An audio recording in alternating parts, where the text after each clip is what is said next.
A ponekad je zanimljivo pogledati Beograd iz drugog ugla, tuđim očima. Evo kako nas vide studenti, naši gosti ovih dana sa svih strana sveta.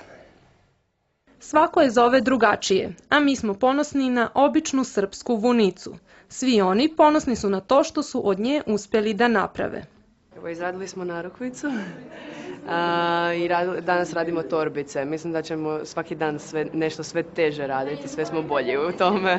Učesnici Međunarodne studentske nedelje iz Rusije, Holandije, Kazahstana i drugih zemalja imaju priliku da u radionicama Volim Srbiju bolje upoznaju našu kulturu i tradiciju. Da li si probao nešto od srpske kuhinje? Naravno, to se ne propušta, sviđa mi se pljeskavica.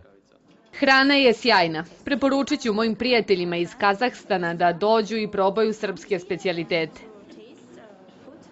Kako i sami kažu, ovakvi festivali najbolji su način za učenje i druženje sa vršnjacima iz celog sveta. U Beogradu ih je dočekalo lepo vreme, ukusna hrana i čuveno srpsko gostoprimstvo, zbog čega će, već sada znaju, mnogi doći ponovo. Pre 5 godina upoznao sam prijatelja iz Srbije. Obećao sam da ću doći i evo me u Beogradu.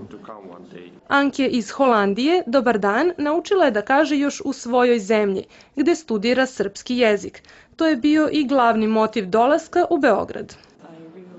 Mnogo volim srpsku istoriju i kulturu i ova radionica mi se dopada. Volim